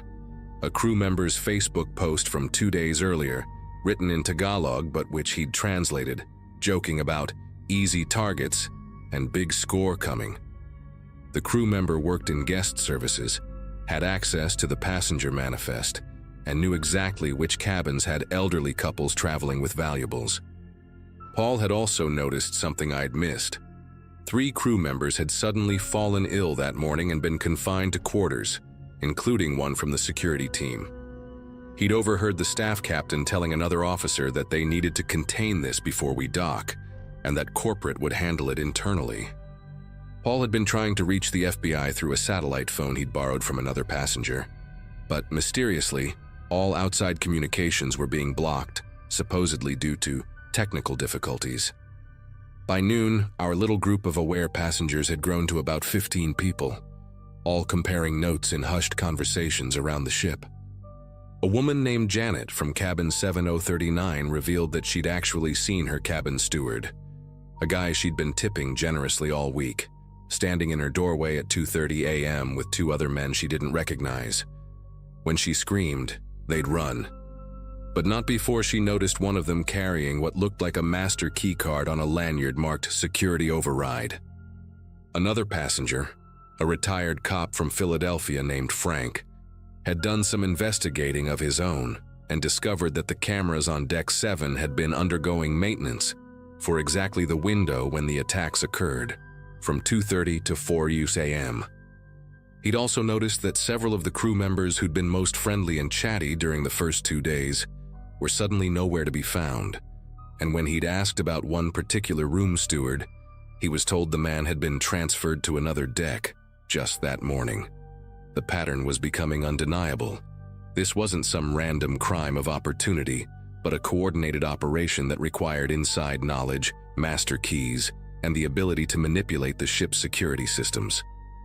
The breaking point came when we reached St. Thomas that afternoon. As the ship prepared to dock, Paul and I watched from the upper deck as 3 crew members were quietly escorted off through a service gangway, not the main passenger exit. They were wearing civilian clothes and carrying duffel bags, trying to blend in with the dock workers, but I recognized one of them. It was the woman who'd been with Dimitri the night before, the one speaking Portuguese on the radio. When a group of us tried to disembark to file a police report with local authorities, we were told that due to administrative issues, passengers from Deck 7 were temporarily restricted from leaving the ship. The hotel director himself came down to explain that this was for our protection while they worked with proper channels to investigate. But Janet had managed to slip out through a crew exit and made it to the police station, only to be told that the cruise line had already contacted them about a minor theft that was being handled internally, and that maritime law meant they had no jurisdiction unless we could prove physical assault had occurred on U.S. territory. The officers seemed strangely uninterested in taking her statement, and she overheard one of them mention something about not wanting to disrupt tourism relations with the cruise company that brought millions of dollars to their port. That evening, as we sailed away from St. Thomas, Frank organized what he called a documentation party in his suite. About 20 of us gathered with whatever evidence we'd collected: photos of damaged doors, recordings of suspicious radio chatter that some passengers had captured on their phones, screenshots of crew social media posts, and written accounts of everything we'd witnessed. A woman named Dorothy, who worked as a paralegal back in Indiana, helped everyone write detailed statements with times, dates, and specific descriptions. We used Frank's military-grade satellite phone, which he'd hidden in a locked Pelican case, to upload everything to a cloud server and email copies to the FBI, Coast Guard, and several news outlets. The ship's administration must have figured out what we were doing, because suddenly there was a knock on the door, and the hotel director appeared with 4 security officers, including Dimitri, claiming they'd received a noise complaint, and that gatherings of more than 10 passengers in a single cabin were against safety regulations. They tried to confiscate our phones and cameras, saying they needed them as evidence for their internal investigation, but Frank stood his ground, reminding them that they had no legal authority to seize personal property without a warrant, and that any attempt to do so would be considered theft. Ironic considering the circumstances. For the remaining 3 days of the cruise, it was basically a standoff. They couldn't throw us off the ship without creating an even bigger incident, and we couldn't force them to properly investigate their own crime ring. But here's what ended up happening. When we finally docked back in Port Canaveral, there were 2 FBI agents and a Coast Guard investigator waiting at the gangway, thanks to Frank's connections and the evidence we'd transmitted. 17 passengers from Deck 7 filed official complaints, and the local news picked up the story after Paul leaked it to a tech journalist friend who had a huge Twitter following. The cruise line initially tried to spin it as an isolated incident involving a single rogue employee. But when the FBI found over $200,000 in stolen goods in a crew storage area and detected that the security system had been deliberately sabotaged using admin access codes, they had to open a full investigation. 3 months later, I got a call from a federal prosecutor telling me that 11 crew members had been arrested, including 2 security supervisors and a guest services manager who'd been running this racket on multiple cruise lines for years, specifically targeting elderly passengers with valuable anniversary or retirement gifts. The cruise line quietly settled with all the victims out of court, paying way more than what was stolen just to keep us from talking to more media outlets. Though obviously that ship has sailed, pun intended, since I'm sharing this story now.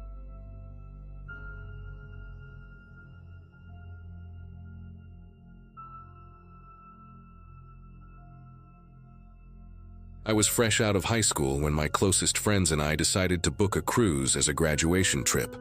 There were 5 of us: Ethan, Claire, Jordan, Emily, and me, and we figured a week at sea would be the perfect way to mark the end of one chapter and the start of another. My life back then was simple: part-time job at a grocery store, college applications hanging over my head, and that restless energy of wanting something bigger. The cruise was supposed to be our escape, one last stretch of freedom before responsibility caught up with us. The ship itself felt like a floating city: bright casinos, all-night buffets, pools stacked on different decks. We spent the first couple of days bouncing from one activity to another, barely sleeping, drunk on the novelty of it all. But the vibe shifted late one night when Claire and I wandered past a staff corridor near the lower decks. We weren't supposed to be there, but the door to a service stairwell had been left propped open. That's where we heard two crew members talking in hushed voices. Their accents were different, but one phrase cut through clear. "The morgue compartments are already too full." At first, I thought I'd misheard. A morgue on a cruise ship wasn't something I'd ever considered. Claire grabbed my arm, eyes wide, and whispered, "Did you hear that?" We stood frozen in place, listening. One of the men sighed and said, "We'll have to mark the rest as medical incidents. No space left." They moved farther down the hallway before we could catch more. Claire wanted to bolt back upstairs immediately, but I convinced her to act normal. We told the others what we heard, and Ethan laughed it off, saying every ship had a morgue for emergencies. Jordan, though, looked unsettled and muttered, "Too full? That doesn't make sense." The strangeness turned into something darker a couple of nights later. Emily got into a heated argument with a bartender after she accused him of shortchanging her. She wasn't drunk, just stubborn and loud when she felt wronged. A supervisor stepped in, a tall man with slicked back hair and an expression that stayed unreadable no matter what Emily said. The fight fizzled out eventually, but not without her muttering she'd report him to guest services. That was the last time we saw her.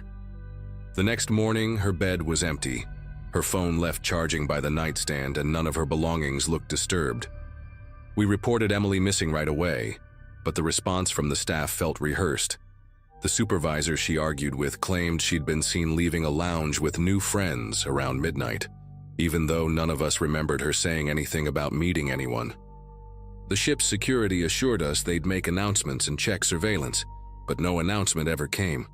When we pressed again, they insisted she must have disembarked during a port stop, something that didn't add up, since all of her things were still in the cabin. It felt like we were being pacified instead of helped. That night, Ethan suggested we split up and quietly look around the restricted areas. He was half joking, but the longer we sat in that tiny cabin staring at Emily's untouched shoes by the door, the less like a joke it felt. Jordan managed to charm a cleaning lady into pointing out where the crew's access elevators went. Claire and I took one of them down, timing it between staff runs. The air grew colder the deeper we went, the carpet giving way to plain steel floors. When the doors opened, the smell hit us first. Industrial cleaner mixed with something metallic and sour, faint but undeniable. We didn't get far. A man in uniform rounded the corner, eyes narrowing the second he saw us. He asked what we were doing there, his voice calm but with an edge that made it clear we weren't welcome. Claire blurted something about being lost, and he walked us back up without another word. The silence on that elevator ride was suffocating. He didn't scold us, didn't threaten us, just stared straight ahead like we didn't exist. When we returned to the cabin, Ethan and Jordan were waiting, pale-faced. They claimed they'd overheard two crewmen talking by the loading bay about moving another one before morning. By the following day, rumors started circulating among passengers. Someone said a young woman had fallen overboard. Another insisted it was a medical evacuation. None of it matched what we knew. When we asked security again about Emily, they repeated the same vague line about her choosing to leave. Jordan lost his temper and shouted at them, only to be threatened with confinement for disrupting order. That's when it clicked for all of us. Emily wasn't coming back, and whatever was happening below deck was being carefully hidden behind official-sounding excuses. Ethan insisted we had to get proof, even if it meant risking being caught again. That night, we waited until the hallways were quiet and slipped back toward the service elevators. Jordan had swiped a room key left unattended on a cart, which surprisingly worked on the lower levels. We kept our phones ready, flashlights off, hearts pounding so hard I could feel mine in my ears. The air down there wasn't just cold, it felt heavy, the kind of atmosphere where every sound echoes too loudly. Behind one locked door, faint humming of machinery mixed with what sounded like refrigeration units. When we reached the end of a narrow corridor, we saw a metal door slightly ajar. Ethan nudged it open just enough for us to peek inside. Stainless steel drawers lined the walls, and in the dim light we caught the unmistakable sight of toe tags. There were more than I could count in those few seconds. Claire let out a gasp that she couldn't stifle, and the door slammed shut with a force that rattled the frame. A shadow moved in the reflection of the steel. Someone had been inside. Without saying a word, we bolted back to the elevator, praying the stolen key still worked. It did, but just barely. The next morning, security knocked on our cabin door. They claimed an incident report had been filed against us for trespassing in restricted areas. We played dumb, insisting we'd been in the casino all night, but the officer's eyes lingered on each of us long enough to make it clear we were being watched. The rest of the cruise blurred into paranoia. We stuck together constantly, avoided staff, and barely spoke above a whisper in case someone was listening. Emily's name never appeared in the daily bulletins. It was as if she'd been erased. When the ship finally docked, we packed up and walked off without looking back. No one contacted us, no investigation followed, and her disappearance was eventually dismissed as a runaway case. Even now, years later, the sound of those crew members whispering about compartments too full hasn't left me. I can still see Emily's phone, screen glowing with a half-written message she never sent. We told her parents everything, but without proof, it sounded like wild paranoia. And maybe that's what the ship counts on, that people like us go home, too scared and powerless to fight back.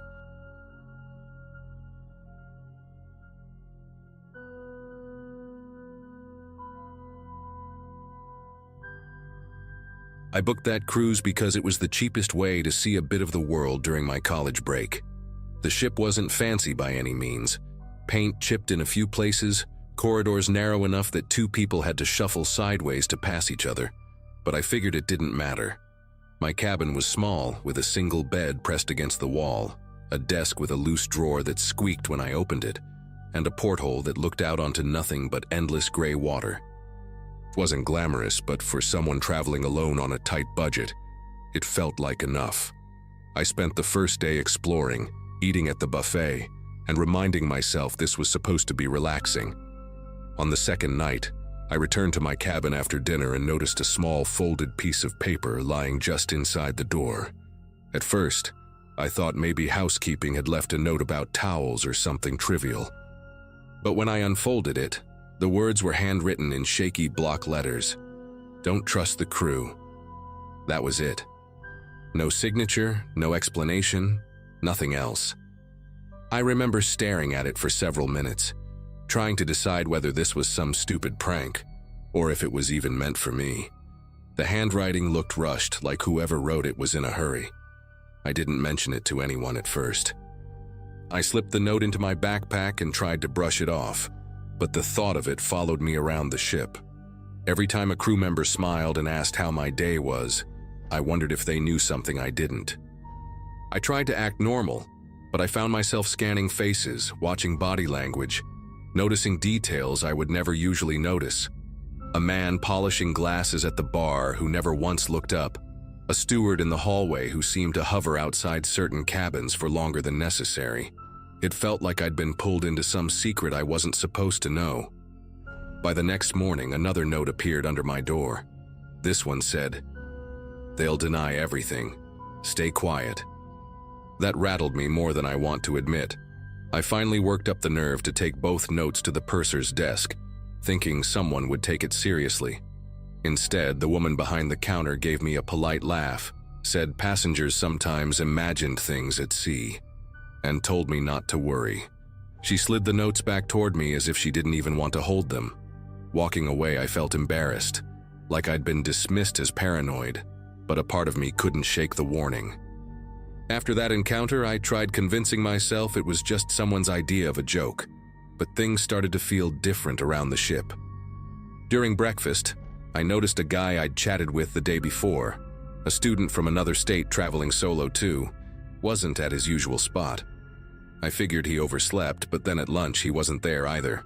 By dinner, his chair remained empty, and no one mentioned him. No announcement, no casual. He disembarked early. He was just gone.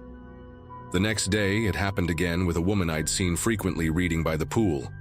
She always wore this wide-brimmed hat, easy to spot in a crowd. Suddenly, she wasn't there anymore. Her lounge chair stayed empty, her towel never picked up. I remember walking the deck in circles, half expecting to catch sight of her somewhere else, but she had vanished just as completely as the first guy. At that point, I started paying closer attention to who was traveling alone. A few of them simply stopped appearing.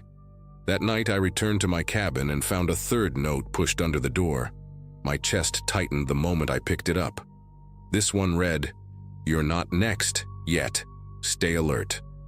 That word, yet, sat in my head like a bell that wouldn't stop ringing. I barely slept, and every time I heard footsteps outside my door, I stared at the crack of light under it, waiting to see if another shadow paused there too long. The hum of the engines that once felt comforting now sounded like a warning, constant and heavy. I tried reporting it again, this time to a different officer at the reception desk, but he just brushed it off as seasickness messing with my head. "People get restless out here," he said, practically ushering me away. I walked off, clutching the notes, feeling both foolish and terrified. If the crew wouldn't believe me, who was I supposed to trust? The ship felt huge, but suddenly it was shrinking around me. Every hallway another place someone could be waiting. Every closed door a reminder of those passengers I never saw again. By the 5th day, I stopped trying to convince myself I was imagining things. The dining hall felt emptier, though no one else seemed to acknowledge it. Families laughed, couples posed for photos, and the crew kept smiling like nothing unusual was happening. I kept scanning for familiar solo travelers and coming up short. The absence was deafening. My own meals turned mechanical. I barely tasted the food, too focused on counting who was still around. Late that evening, I caught sight of 2 crew members guiding a young man I'd noticed traveling alone toward a stairwell at the far end of a corridor.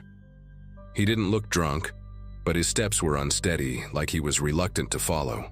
When he glanced back, his face carried something I'll never forget, like he wanted to call out but knew it wouldn't matter. Before I could react, the crew ushered him around the corner and out of sight. That was the moment I knew the notes weren't just warnings, they were facts.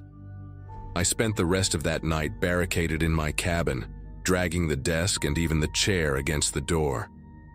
Every creak in the hallway made me hold my breath. No new note appeared, but that almost made it worse. The silence pressed down harder than the scribbled threats ever had.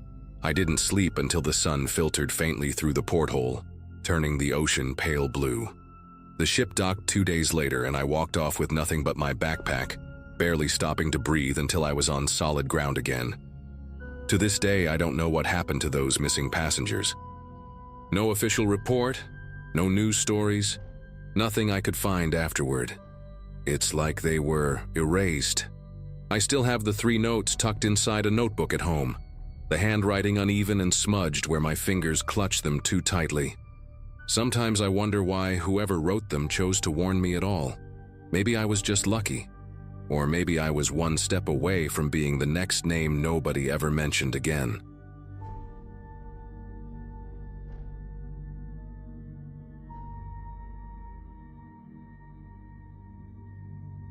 I signed up for that cruise because it was the cheapest option my friends and I could find. And honestly, it felt like the kind of spontaneous trip college kids are supposed to take. We weren't chasing luxury, just a chance to be out on the water, sharing a cramped cabin, splitting costs and pretending we were adults on vacation. I remember the ship looking older than I expected when we boarded.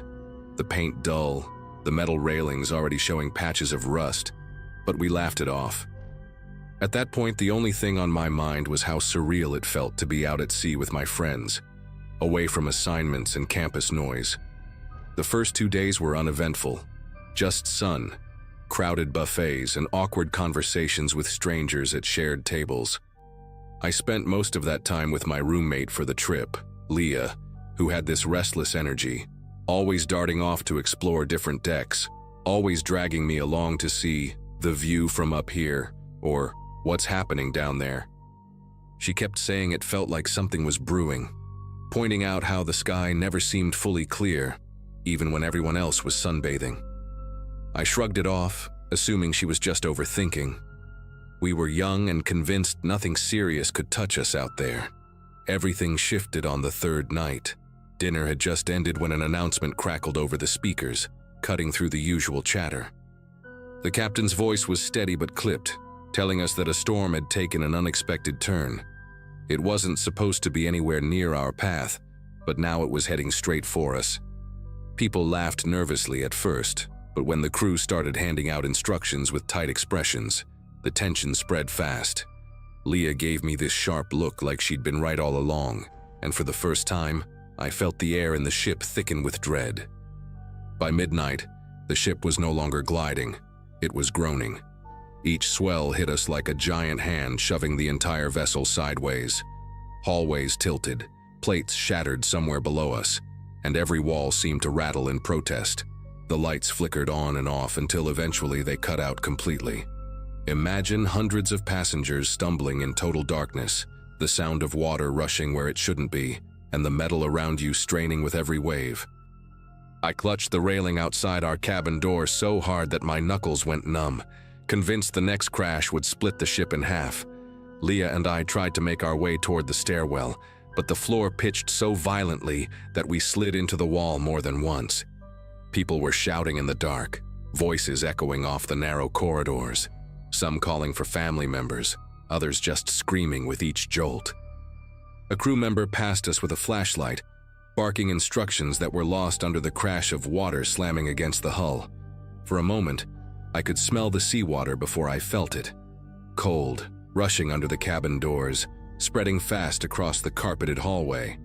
We finally reached a railing near one of the main decks, clutching it alongside dozens of strangers who all wore the same expression of raw fear.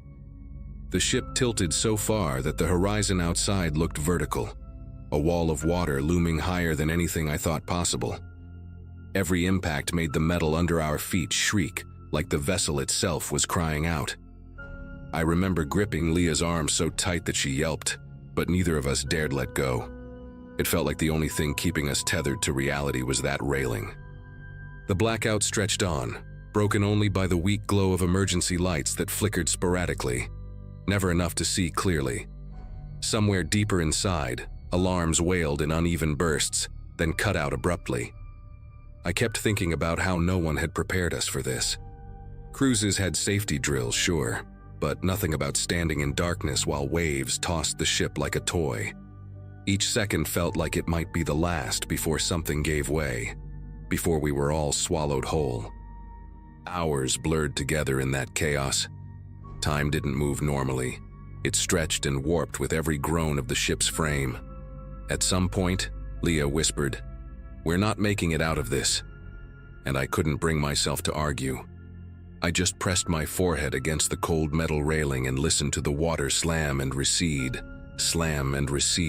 over and over like the countdown to something final. I thought about my parents, about the ridiculous decision to save money on this trip, about how no one on land even knew what we were going through in that exact moment. When the storm finally eased, it wasn't a gradual calm. It was like the sea suddenly exhaled. The violent shudders became dull tremors. The crashing turned into uneasy lapping, and for the first time in hours, silence spread across the decks. Emergency lights flicked back on, revealing pale faces and soaked clothes. People clung to each other like survivors of a shipwreck, even though we were technically still afloat. I remember releasing the railing and being surprised my arms still worked, every muscle stiff from holding on. The crew eventually guided us back toward the interior, though most of the hallways were ankle-deep in water. Cabin doors hung crooked on their frames, and belongings floated past like debris in a flooded basement. Leah and I stumbled into our room to find our beds overturned, the ceiling tiles sagging from leaks. The air smelled like salt and diesel, sharp and heavy, sticking to my lungs with each breath. I don't think I slept at all that night. I just sat upright, waiting for the ship to start shaking again. The next morning, we learned that the storm had changed course so suddenly that the captain had no choice but to ride it out. Some people called him reckless, others called him a hero, but none of that mattered to me. What mattered was that the ship had held barely, and that I had stared at the ocean in its most violent form, and lived to tell about it. I remember watching the sunrise from the deck, the horizon calm and golden, as if the nightmare hours before had been a hallucination. But the warped metal railings and shattered windows were proof it had been real. Even now, years later, I can still feel that night whenever I hear strong winds outside my apartment, or when I walk past a building creaking in bad weather. It's not just the memory of fear, it's the helplessness, the realization that you're at the mercy of forces far bigger than yourself. That trip was supposed to be carefree and cheap, just another story from college. Instead, it left me with a memory I can't shake, of clinging to cold metal in the dark, waiting for the sea to decide whether I would live or not.